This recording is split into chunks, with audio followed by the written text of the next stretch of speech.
8 రకాలుగా దీర్ఘరోగాల్ని మందులు లేకుండా తగ్గించుకుని ఆరోగ్యకరమైన జీవితాన్ని పొందటం కొరకు లాంగ్ క్యాంప్స్, తక్కువ డబ్బులు ఎక్కువ రోజులు ఉండే ఫెసిలిటీస్ని 45 రోజులని 90 రోజుల పాటు ఉండే అవకాశాన్ని మన ఆరోగ్యాలయంలో ప్రారంభించాం. అలాంటి లాంగ్ స్పెషల్ క్యాంప్స్ గురించి వీడియోస్లో కింద స్క్రోలింగ్లో కనపడుతుంది. అవి చూసుకుని ఆశ్రమానికి సంప్రదించి వివరాలు తెలుసుకుని న్యాచురోపతి విధానం ద్వారా జరిగే ఆరోగ్య లాభాలందరూ మీరు పొందగలరు. ఆరోగ్యాభిలాషులందరికీ నా హృదయపూర్వక నమస్కారములు. అందరము సుఖంగా, ఆరోగ్యంగా, ఆనందంగా జీవించాలని కోరుకుంటాం.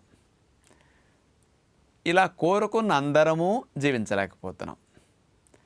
ఇలా కోరుకున్న వారు ఆరోగ్యంగా, ఆనందంగా జీవించాలనే సంకల్పం చేసిన వారు, ఆ కోరికను తీర్చుకున్నవారు మన దేశంలో ఋషులు కనపడుతూ ఉంటారు. ఆశించింది పూర్తిగా పొందిన వారు వారే.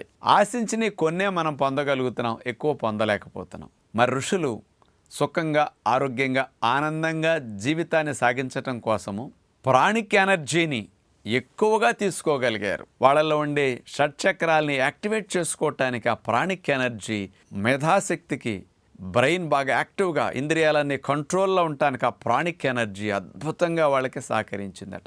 మరి ఋషులు ఏకభుక్తం చేయటం ద్వారా ప్రాణిక్ ఎనర్జీని పెంచుకోగలిగారు. మరి ఎక్కువసార్లు తింటే ప్రాణిక్ ఎనర్జీ ఎలా తగ్గిపోతుంది, తక్కువ సార్లు తింటే ప్రాణిక్ ఎనర్జీ ఎలా పెరుగుతుంది అనే వాస్తవాన్ని కాస్త సైంటిఫిక్గా ఆలోచించి చూద్దాం. మీరు మీ శారీరక శక్తి సామర్థ్యాల కంటే మానసిక శక్తి సామర్థ్యాలు పెంచుకోవాలనుకుంటే ప్రాణిక్ ఎనర్జీ చాలా ఎక్కువ అవసరం. ఆ ప్రాణిక్ ఎనర్జీని పెంచే ఫుడ్ స్టైల్ మన ఋషులిచ్చిన గైడ్ లైన్స్ ఎంత హెల్ప్ చేస్తాయి, మనం ఈ రోజుల్లో ఎక్కువసార్లు తింటే ఎలా కోల్పోతున్నాం అనేది మీకు అవగాహన కావాలి. కాబట్టి ఆ విషయాన్ని ఆలోచిద్దాం. మనము ఉదయం బ్రేక్ఫాస్ట్, మధ్యాహ్నం లంచ్, సాయంకాలం స్నాక్స్, రాత్రికి డిన్నర్ 4 ట్రిప్పులు ఇట్లా తింటున్నాం. ఇవి 4 అఫీషియల్. ఈ మధ్య మధ్యలో తడప ఎప్పుడన్నా మర్యాదల కోసం కాలక్షేపానికి ఆడిస్తాం, అవన్నీ అన్అఫీషియల్. ఇట్లా మన ఇష్టం, దీని మీద అధికారం ఇంకొకరికి లేదు, మనకే ఉంది. ఎన్నిసార్లైనా మనం తినొచ్చు, మిమ్మల్ని కాదంటానికి ఎవరు లేరు.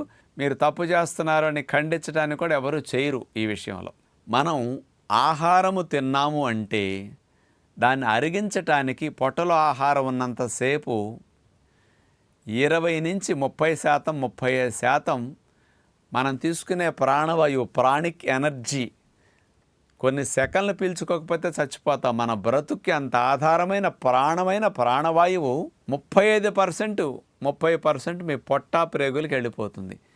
ఎన్ని గంటలు మీ పొట్టా ప్రేగులు పనిచేస్తూ ఉంటాయో అన్ని గంటలు మీరు పీల్చుకున్న ప్రాణిక్ ఎనర్జీ పొట్టా ప్రేగుల దగ్గరే పనిచేస్తుంది. అంటే ప్రాణిక్ ఎనర్జీ డైవర్షన్ అయ్యింది.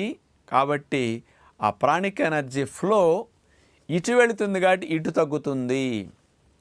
అందుకనే మీరు పొట్ట నిండా ఆహారం తిన్న తర్వాత ఆవలింతలు, బద్ధకము, మత్తు, కొంచెం డల్గా, ఫిజికల్గా, మెంటల్గా వీక్ అయినట్టు ఈ సిమ్టమ్స్ మీకు ఎందుకు కనపడుతున్నాయంటే ఆ ప్రాణిక్ ఎనర్జీ ఫ్లో అనేది పొట్టా ప్రేగుల మీదే కాన్సన్ట్రేషన్ చేస్తున్నది. 2-3 అవర్స్ హెవీగా చేస్తుంది. అందుకని 2-3 అవర్స్ తిన్నాక మీరు డల్గా ఉంటారు. పొట్టలో ఆహారం ఖాళీ అయి ప్రేగుల్లోకి వెళ్ళి దగ్గర డైజెషన్ అయిపోతున్నది అన్నప్పటి నుంచి కొంచెం బద్ధకం మొత్తం మీకు తగ్గుతుంది. అంటే మనం ఏం చేయాలన్నా ఈ మెదడుతోనే, ఏం చేయాలన్నా దీని నుంచి వచ్చే ఆలోచనలతోనే. మరి ఈ 2 అటు బ్రెయిన్ యాక్టివ్గా ఉండాలన్నా, ఆలోచనలు, మేధాశక్తి బాగా మంచిగా చురుగ్గా ఉండాలన్నా ప్రాణిక్ ఎనర్జీ దీనికి బాగా వెళ్ళాలి. అందుకని ఇటు వెళ్ళేదాన్ని కట్ చేస్తే ఇటు బాగా వెళుతుంది. అందుకని ఉదయం పూట నిద్ర లేచిన వెంటనే పొట్టలో ఖాళీగా ఆహారం లేనకుండా ఉన్నప్పుడు ప్రాణిక్ ఎనర్జీ అంతా పై వైపు వెళుతుంది ఎక్కువ. అందుకనే మీరు ఆ టైంలో ఉన్నంత కాన్సన్ట్రేషన్, ఫోకస్, ఫ్రెష్గా, ప్రశాంతంగా, కూల్గా, కామ్గా, హాయిగా, యాక్టివ్గా రోజులు ఎప్పుడూ ఉండరు. అప్పుడు ఎందుకుంది? ఖాళీగా ఉంది కాబట్టి. ఆ ఖాళీ సమయాన్ని ఎన్ని గంటలు ఉంచుకోగలుగుతున్నాం?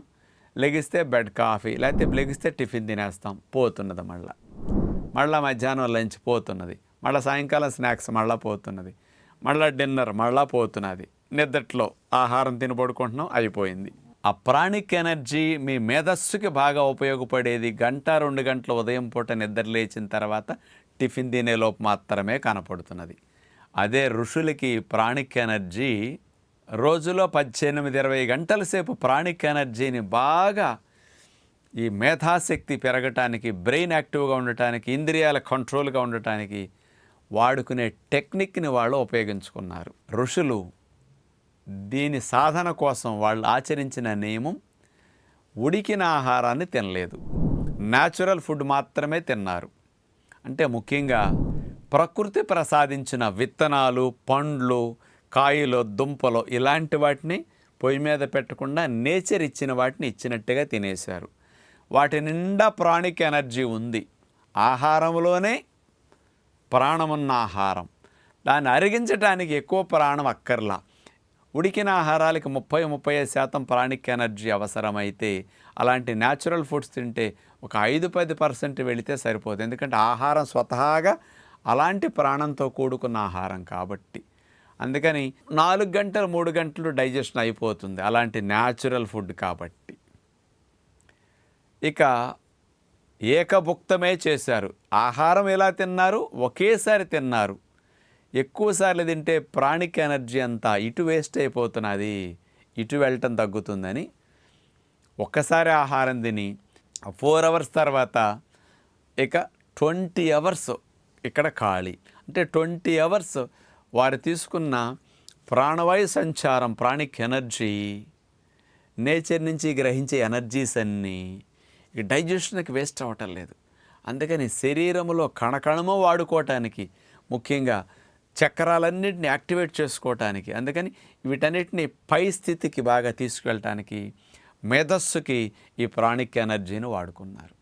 అందుకనే వాళ్ళ మనసు, వాళ్ళ ఆలోచనలు, వాళ్ళ బుద్ధి ఇవన్నీ చెప్పుచేతల్లో ఉండేవి.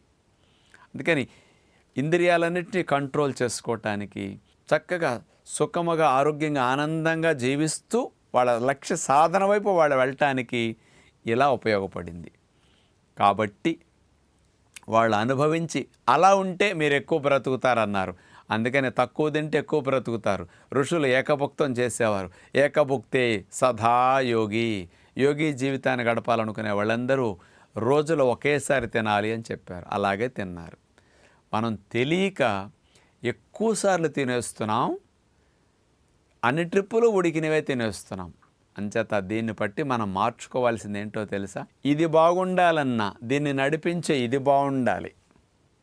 అందుకని మనకి మనిషి అంటే మనస్సు, బుద్ధి, ఈ రెండు బాగుండాలి అంటే, మంచిగా అవి పనిచేయాలి, మంచి డైరెక్షన్ ఇవ్వాలి అంటే, మన కంట్రోల్లో ఉండాలంటే రోజులో సాధ్యమైనంత వరకు 2 సార్లే తినడానికి ప్రయత్నం చేయండి.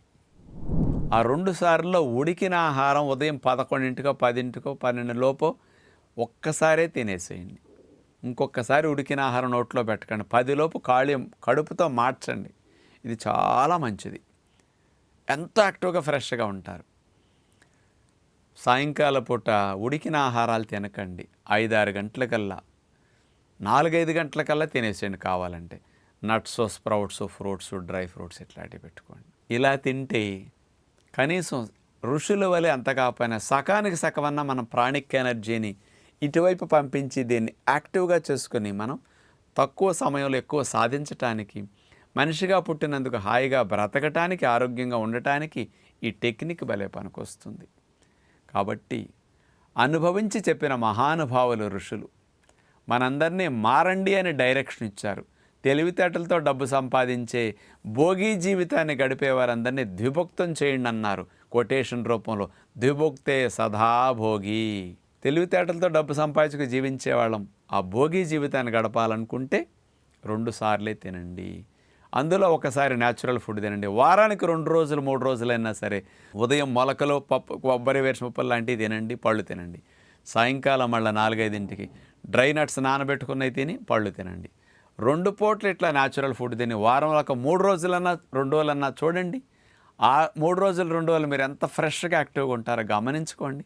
సత్యనారాయణ రాజు చెప్పింది ఎంత వాస్తవమో ఎక్స్పీరియన్స్ అవుతుంది. ఇలాంటి విషయాలు ఎవ్వరూ మీకు చెప్పరు. ఏ టీవీల్లో వీడియోలు ఎక్కడా ఉండవు. ఎందుకంటే ఎవరు ఇట్లాంటి ప్రాక్టీస్ చేయరు. మన భారతీయ సంస్కృతి న్యాచురోపతి విధానం ఇట్లాంటివన్నీ కూడా వీటినే ఫోకస్ చేస్తుంది కాబట్టి నేను అందిస్తున్నాను అలాంటి సలహా. నేను ఆచరించి ఎక్స్పీరియన్స్ చేసి చూస్తున్నాను కాబట్టి మీ అందరికీ డైరెక్షన్ ఇస్తున్నాను. అనుభవించి చెప్పిన సత్యాలు ఎప్పటికీ ఫలితాన్ని ఇస్తాయి, అసత్యాలు ఎప్పుడూ కావు. అందుకని అలవాటైన ఆహారపు అలవాట్లను కూడా మన సుఖం, శాంతి, ఆరోగ్యంగా ఉండటం కోసం మనం ఇలా మార్చుకుంటే మంచిదని అందరికీ విజ్ఞప్తి చేస్తూ నమస్కారం.